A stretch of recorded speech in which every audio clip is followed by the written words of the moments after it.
Kris Krohn, one of my favorite people on YouTube and in person. I met him in Florida, and this dude is jacked. He's probably one of the best speakers I've ever heard in person. Today, I'm doing a reaction video. I'm a big fan of his, so I'm looking forward to reacting to one of his videos. Let's get it. Man, I cannot believe how much confusion there is right now. Hello, 2020, 2021, completely different than 2008. I was there. And you know what? Today, I'm gonna help you understand the differences between then and now, why it's entirely different, because if you don't understand this, you're gonna miss out in the next 5 years on one of the biggest real estate opportunities, because you're gonna think that we're in some kind of bubble or something. This is really good information. I love Kris. I actually am a big fan. I follow and watch his content. There's very few people I watch. I watch Jerry Norton, I watch Brent Daniels, I watch Kris Krohn, and a handful of other people. These guys are really smart and they have really good things to say. I'm already loving where this is headed because he's going to teach you between the difference of 2008 and what's going on right now. And I couldn't agree more already that there's massive differences and that we're actually buying and leveraging more and more and more right now. Who knows, maybe the magic 8-ball in the future is gonna tell us that I'm wrong, but we do feel like the next biggest wave of real estate opportunities is in the next 5 years. Let me tell you what happened in 2008, all those years ago. I remember it like it was yesterday. The US economy lost 2.6 million jobs. Why? Unemployment, 10%. Why? 3.8 million Americans lost their homes to foreclosure. I'm thinking about how much time, effort, and resources he puts into one video that he does. He doesn't do a lot of YouTube videos because I've spoken to him. He consolidates his time every single week to do a batch of videos and then his team releases it. He even has people who research things for him, so he makes sure that every piece of information he's giving to you is correct. So I know that about Kris. And I also know, like, somebody had to create these graphics, somebody had to put them on the TV, somebody had to position the TV. There are so many things in this video that in a minute and a half, I already know this guy provides tremendous amount of value to his audience. So super appreciate everything he does. And we also experienced a stock market collapse. And I gotta tell you what, the real estate market going bad and the stock market going bad only happens in 2 of every 5 recessions. They usually do not go hand in hand, but in 2008, they certainly did. This was a global financial crisis. It was felt all over the world. Now you gotta understand, 2008 was my first economic crisis. I started buying homes in 2003. By 2007, I had already bought 25 properties, financially free, quit my job. Everything was different. Back in 2007 and then 2008, I was going from buying dozens of homes to hundreds of properties. And when that crisis hit, literally everyone lost their mind, everyone went nuts, everyone thought that the sky was falling, that it was literally the end of the world. Strange thing is, during the next 5 years, I helped my investors make over $100 million. So for me, the worst of times was actually the best of times. This is a really good point. So I get older people back in 2008, they got their asses handed to them and they talk about this repeatedly. The people who didn't lose their properties were people that did the right types of deals. I have buddies of mine that owned hundreds of Subto deals, and they let every house go in 2008, 2009 because they said, oh my gosh, I was losing my equity, it was horrible. They bought incorrectly. And I can do a video all on this, but they bought adjustable rate mortgage Subtos. Now, that's something to unpackage in another video, but the guys who were not buying adjustable rates and they were buying fixed rates still own those homes today. 2008 actually didn't affect them in a negative way other than what maybe they did on a day-to-day basis, or maybe, you know, the friends that they went out to and hung out with because their friends were losing money and they were no longer going to the country club and having fancy shrimp and sushi and whatnot. But the guys that were smart and gals that were smart and they got fixed rate mortgages, they cash flowed all the way through 2008. And guess what? Now 2021, we have far surpassed 2008 prices. If you would have just held onto your properties or even purchased more during that time frame, you would have made hundreds of millions of dollars. But what a lot of people did is they let go of their properties trying to say, oh my gosh, we don't know when the end is gonna, guys, real estate always has and always will continue to come back and come back and come back, unless we have a zombie apocalypse. So we have a zombie apocalypse, we're all screwed, and who cares how many houses you own because you're not gonna wanna go into them because there's probably a zombie in every single closet. But that doesn't mean a ton of people did not get screwed during 2008. What were the basic factors that built up to it? Listen, This stuff is super easy to understand. Number one, there were ultra low interest rates and low lending standards. We called it fog a mirror loans. Like literally, if you could put fog on the mirror, they would give you a loan. Or we call them heartbeat loans. If you had a heartbeat, the bank was basically saying, sure, here's real estate, here's money for it, and you don't even have to put money down. It was such crazy times. Number two, banks and subprime lenders kept up the pace by selling their mortgages on the secondary market in order to free up money so that they could do it more. So they were lending on all these horrible loans, packaging them up and then selling them off to investors at stupid discounts. So they were flooding the market with all these mortgages, bad paper. And then number three, the financial firms that bought those mortgages repackaged them into bundles or tranches and then resold them to more investors as mortgage-backed securities. And when mortgage defaults began rolling in, the last buyers found themselves holding the worthless paper. And essentially this led to the real estate collapse. Now listen, the reason why some people out there get confused is because some things look similar, but there are also three big things that look different. Let's talk about the similarities first. Number one, the prices were going up. And everyone's like, oh, prices were going up in 2006 and 7 and 8, and then it crashed. So right now prices are going up, so that must mean that the same thing is happening, just like in 2008, right? No, that would be inaccurate. Number two, interest rates are at an all-time low. And back then, interest rates were stupid, crazy low. And so based on these two similarities, there's a lot of people like, oh my gosh, watch out, we're building this huge bubble. Don't listen to Uncle Kris. He's telling everyone to go into debt and get mortgages, and it's gonna come screaming down like an avalanche and it's gonna destroy you. The reality is there are actually three major differences between the bubble of 2008 and the pandemic of 2020, 12 years apart. Number one, higher lending standards. So this is really good. I love how he's actually giving you information and why 2008 and 2021 are completely different things.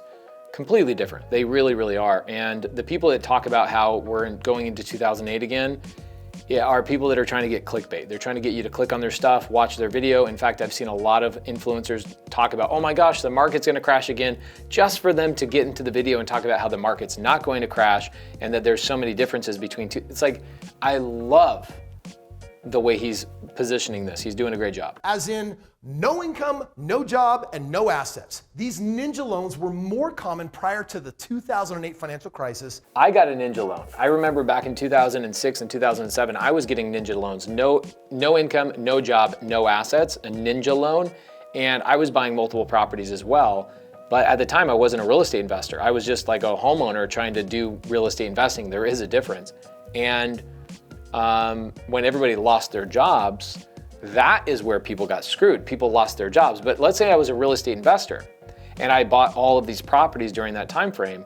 All I had to do is rent them out and continue to cash flow during that time frame. I would have been just fine. Most of my friends that were smart investors, leveraged properly, it didn't matter what happened to their equity, they continued to cash flow. And I always say this, the equity comes, the equity goes, but the cash will always flow. Actually, in 2008, all the way through 2011, rental rates went up. Just like right now, during the pandemic, our rental rates are going up. They're only going up. There has not been a moment in Maricopa County where I primarily invest. There's not been a moment in Maricopa County in the last 50 years where rental rates have actually dipped lower than 1% at any point in time. They're always trending upwards. And in the aftermath of the crisis, the US government issued new regulations to improve standard lending practices across the credit market, which included tightening the requirements for granting loans. At this point, ninja loans are rare, if not extinct. In other words, like lending that was so easy back in 2006, 2007, 2008, those standards no longer exist. They not just tighten things up, but they're still tight today. Literally, even though we're in this weird housing crisis where there's not enough homes and interest rates are low, it's just as hard to qualify for real estate as it's been for the last decade. It's true. I have a couple of friends. In fact, Jamil right now is buying a $2 million home in California, and I'm with Jamil almost every single day. And it's interesting to hear his lender. Jamil makes millions of dollars, makes really good money. And so if he's having a hard time qualifying for a loan right now, you know everybody else is having a hard time qualifying for loans, especially people with less credentials, less income, worse credit, etc. I mean, he's at tip-top shape across the board, and he's having a hard time getting a loan. Wow.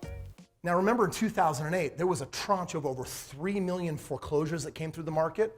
Is that happening right now? No, we actually have record low foreclosure rates. In fact, if you look here at Statista, it'll show you that over the last 15 years, we're sitting at the lowest rates possible. Now, I know what you might be thinking, Chris, what about the moratorium coming to an end, right? I mean, you've had literally 7 million people not making their payments. As they got to start making those payments, are they just going to default? Well, time's going to tell. But right now, statistically, it doesn't look like it.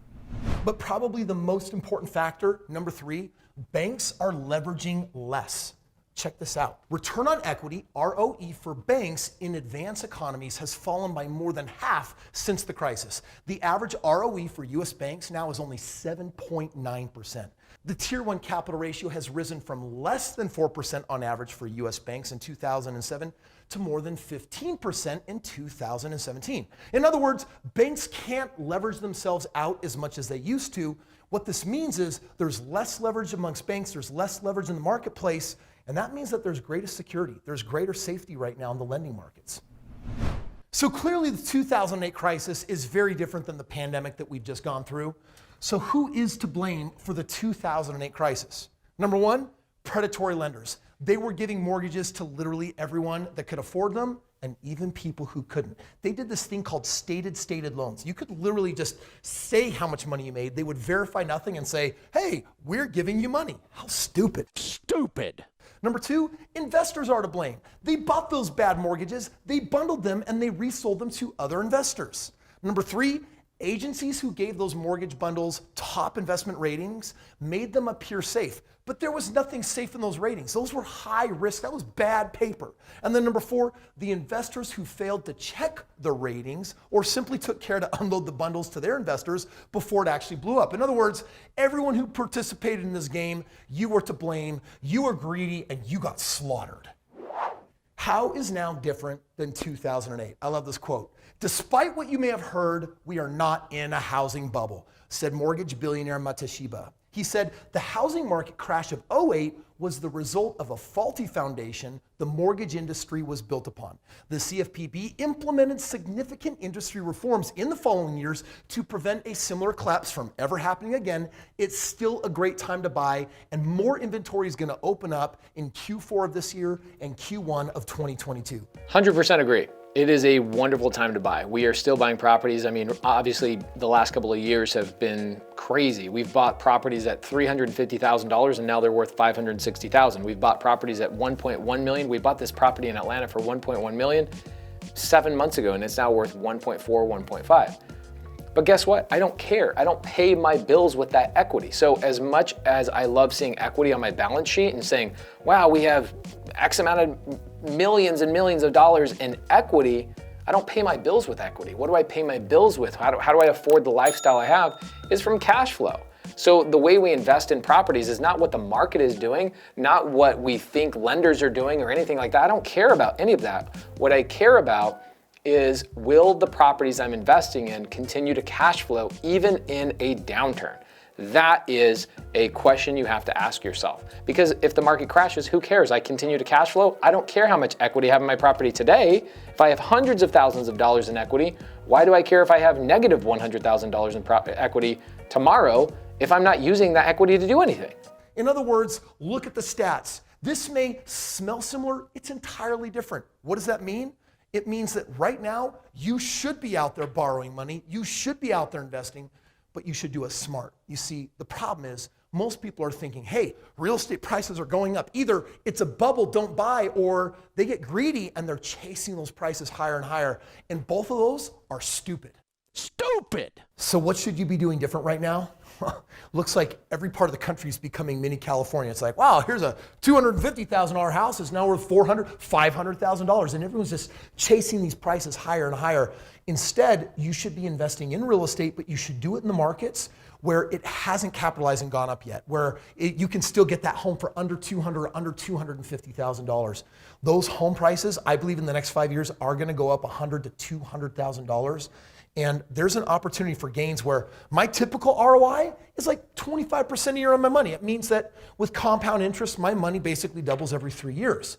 Right now, it's happening at like double the place, and in some markets, even faster than that. So the areas he's talking about, we know them, we've done all the research, we've talked about this for the last years, like Fort Wayne, Indiana, Akron, Ohio, and places like that, where people are moving out of the big cities and they're saying, man, I can work from anywhere. Why wouldn't I just work from somewhere that I can afford a house for 50 grand? Literally, we bought a deal, seller finance in Fort Wayne, Indiana 2 weeks ago. $50,000 purchase price. Seller sold it to us as the bank, so we didn't have to give him full 50 grand. We just gave him $5,000 down, and over the next 30 years, I'll pay him the other 45 grand. He became my bank. I bought a house for 50 grand. Are you kidding me? The average purchase price in Phoenix, Arizona is $400,000. So I can buy 8 homes in Fort Wayne, Indiana for the same price as 1 home in Phoenix. So he's right. And I know Kris, his strategy has always been go invest in markets that are not as populous. People are not there. And that has dramatically changed through the pandemic. People are now leaving big cities, going out to rural areas, and you're seeing it, and the home prices are surging in those areas.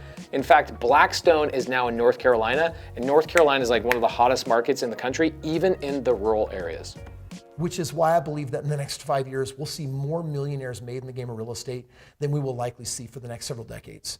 And if you're not planning to become part of that, you got to rethink your strategy. In fact, if you got to catch up, if you got to financially get ahead, you got to figure out how to get in the game. He's super smart. He gave you great value. He gave you truth. He's not making any of this stuff up. He's 100% correct. While other influencers will give you clickbait, Kris is giving you great information. So guys, if you don't follow Kris Krohn, go follow Kris Krohn. Go partner with him. The dude's super smart. Him and I are actually doing a YouTube collab sometime in September after the TV show that I'm currently on finishes airing. The guy is smart. He's incredibly intelligent. He has a team that puts all this stuff together and provides crazy value for you guys. Go subscribe to this dude. He's unbelievable. See you next time.